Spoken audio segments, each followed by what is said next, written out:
श्री स्वामी समर्थ. नमस्कार मित्रांनो, निजध्यास चॅनलवर आपल्या सर्वांचं स्वागत आहे. आजच्या या व्हिडिओमध्ये कोणकोणत्या कार्यासाठी कालभैरवाष्टक स्तोत्राचे नित्यपठण आपण कशा प्रकारे केले पाहिजे हे जाणून घेणार आहोत. खास करून आर्थिक चणचण, कर्जाचा झालेला डोंगर, डबघाईला आलेले उद्योगधंदे यातून सावरण्यासाठी कालभैरवाष्टक स्तोत्राची साधना कशी करायची आणि सोबतच अन्य समस्यांसाठी कशा प्रकारे आपण या स्तोत्राचे पठण करू शकतो हे पण समजून घेऊ.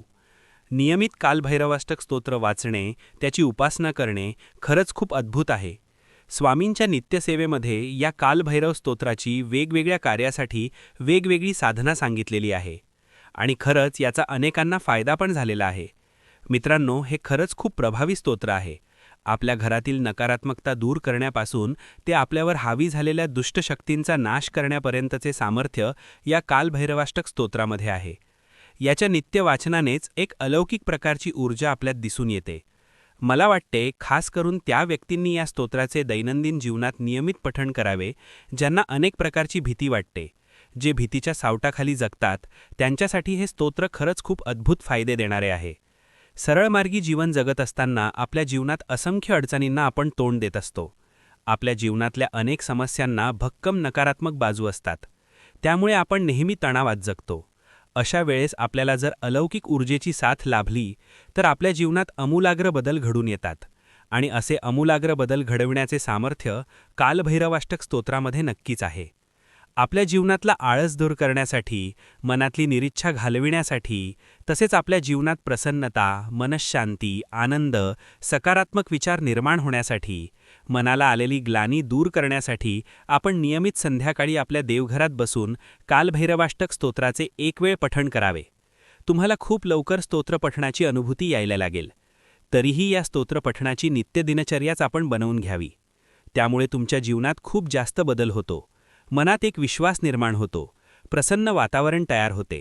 त्यामुळे मन शांत, स्थिर, आनंदी आणि प्रसन्न राहते आणि तुमची जीवनशैलीवर याचा खूप मोठा सकारात्मक परिणाम दिसून येतो.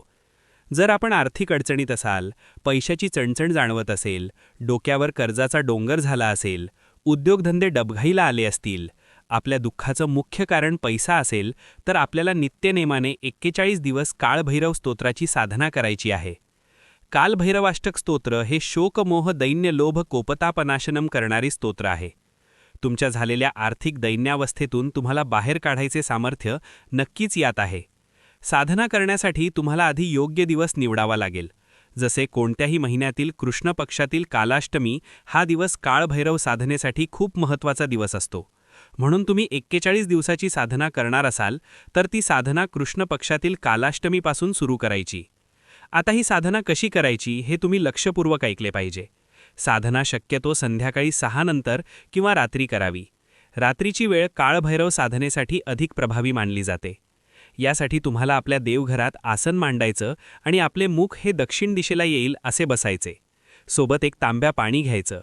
कालभैरवाचा फोटो असेल तर समोर ठेवायचा, नसेल तर तसेच बसले तरी चालेल. आपल्यासमोर 3 अगरबत्ती लावायच्या आणि 11 वेळ कालभैरवाष्टक स्तोत्र म्हणायचे.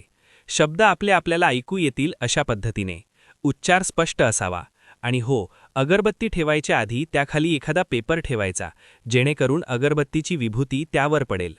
11 वेळ कालभैरवाष्टक स्तोत्र म्हणून झाल्यानंतर पाण्याचा तांब्या घेऊन बाहेर यायचं, म्हणजेच अंगणात यायचं आणि दक्षिण दिशेला तोंड करून ओम कालभैरवाय नमः असे 3 वेळ म्हणून कालभैरवाला अर्घ्य द्यायचं आणि त्यानंतर जी विभूती बनलेली आहे ती आपल्या पूर्ण घरात उधळून द्यायची.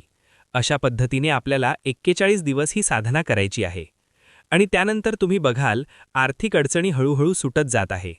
कर्ज फेडण्याच्या दृष्टीने तुमचे सकारात्मक पाऊल पडत आहे. तुम्हाला वेगवेगळे मार्ग सुचत आहे.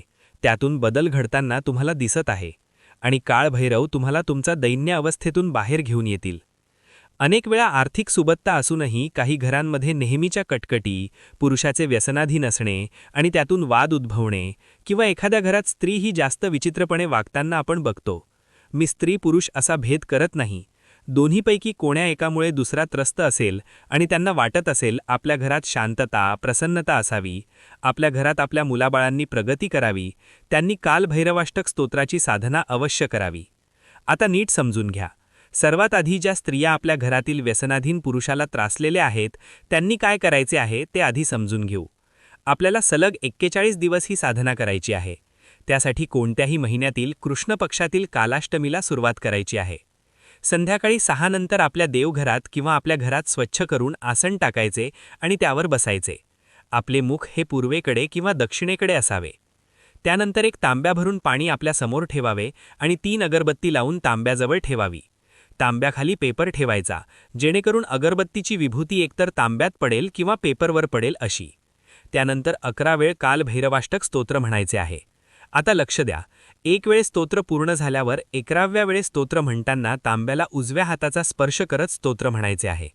स्तोत्र झाल्यानंतर कालभैरवाला विनंती करायची, माझ्या पतीचे व्यसन सुटावे म्हणून या पाण्याला औषधी बनवा, असे म्हणून कालभैरवाला हात जोडायचे आणि त्यानंतर ते पाणी आपल्या पतीला अथवा जो पण व्यसनाधीन असेल त्याला द्यायचे.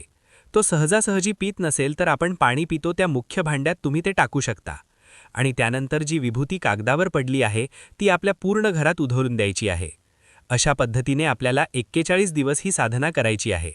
साधना झाल्यानंतर तुम्ही बघाल की हळूहळू व्यसनाधीन व्यक्तींचे व्यसन कमी होत आहे. त्या व्यक्तीच्या मनातून व्यसन करण्याची इच्छा नष्ट होत आहे आणि आपल्यासोबत तो प्रसन्नतेने आनंदाने राहत आहे. काळभैरव त्या व्यक्तीचा विवेक जागृत करत आहेत. त्याला आपल्या भविष्याबद्दल विचार येऊन त्यामध्ये काहीतरी करायची इच्छा प्रबळ होत आहे. सकारात्मक विचार घडत आहे. आता एखाद्या घरात स्त्रीमुळे खूप जास्त महाभारत घडत आहे. स्त्री खूप चिडचिड करते. त्या स्त्रीचे स्वतःवर नियंत्रण राहत नाही. त्यामुळे घरातील वातावरण दूषित झालेले आहे आणि त्या स्त्रीपासून घरातील वरिष्ठ मंडळी किंवा पुरुष त्रासून गेले आहे. त्यांनी पण कालभैरवाष्टक स्तोत्राची 41 दिवसाची साधना करायची आहे, पण थोड्या वेगळ्या पद्धतीने. ही साधना कधीपासून सुरू करायची ते आधी सांगितलेच आहे, त्यामुळे आता सांगत नाही. स्वच्छ ठिकाणी किंवा देवघरात आसन मांडून बसायचे. कोणत्याही दिशेला मुख असले तरी चालेल. तांब्याभर पाणी, थोडी मोहरी हातात घ्यायची आणि अमोर 3 अगरबत्ती लावायची. खाली पेपर ठेवायचा, विभूती पेपरवर पडली पाहिजे. त्यानंतर 11 वेळ कालभैरवाष्टक स्तोत्र म्हणायचे. आता लक्ष द्या, एक वेळ स्तोत्र पूर्ण झाल्यानंतर हातातल्या मोहरीवर फुंकर मारायची आणि मग अजून स्तोत्र सुरू करायचे. असे 11 वेळ हातातल्या मोहरीवर फुंकर मारायची. त्यानंतर पेपरवर पडलेली विभूती आणि मोहरी मिक्स करायची आणि ती स्त्री ज्या खोलीमध्ये राहते किंवा झोपते त्या खोलीत तिच्या नकळत ती विभूती आणि मोहरी 4ही कोपऱ्यात टाकायची आणि तांब्या भरून असलेले पाणी पूर्ण घरात शिंपडावे. अशा पद्धतीने आपल्याला सलग 41 दिवस करायचे आहे. तुम्ही बघाल त्या स्त्रीची समजून घेण्याची मानसिकता वाढलेली आहे. ती एकदम कोलाहल करत नाहीये, एकदम चिडत नाहीये. प्रसन्नता, शांतता आणि चांगले विचार तिच्या मनात रुजायला सुरुवात झाली आहे. वरिष्ठ मंडळींबद्दल तिचा भाव सोज्वळ झालेला आहे. काळभैरव तिची बुद्धी स्थिर करत आहेत. तिच्यातला चांगुलपणा बाहेर काढत आहेत. ती आता प्रेमाने आणि समजून घेण्याच्या सकारात्मक विचाराने पुढे येत आहे. कालभैरवाष्टक स्तोत्र खरंच खूप प्रभावी आहे. तुम्ही वेगवेगळ्या कार्यासाठी याची साधना नक्कीच करू शकता. जर आपल्या घरात मुले अभ्यास करत नसतील, चिडचिड करत असतील, तर मुलांना रोज कालभैरवाष्टक स्तोत्र म्हणायची सवय लावा. त्यांच्यातला बदल तुम्ही बघू शकता. या स्तोत्रात खरंच खूप जास्त ऊर्जा आहे आणि म्हणूनच ते खूप प्रभावी आहे. मला वाटते सर्वांनी हे स्तोत्र आपल्या नित्यसेवेमध्ये नक्कीच सामील करून घ्यावे. दैनंदिन जीवनात रोज संध्याकाळी आपल्या मुलांना हे म्हणायला लावावे. तुम्हाला, तुमच्या मुलांना याचा खूप फायदा होईल आणि घरात नित्य प्रसन्नता टिकून राहील. माझा हा व्हिडिओ तुम्हाला आवडला असेल तर नक्की लाईक करा. सर्वांना फायदा होवो या भावनेतून सर्वांना शेअर करा आणि तुम्हाला काही महत्त्वाचे विचारायचे असेल तर नक्की कमेंट करा. सर्वांना श्री स्वामी समर्थ.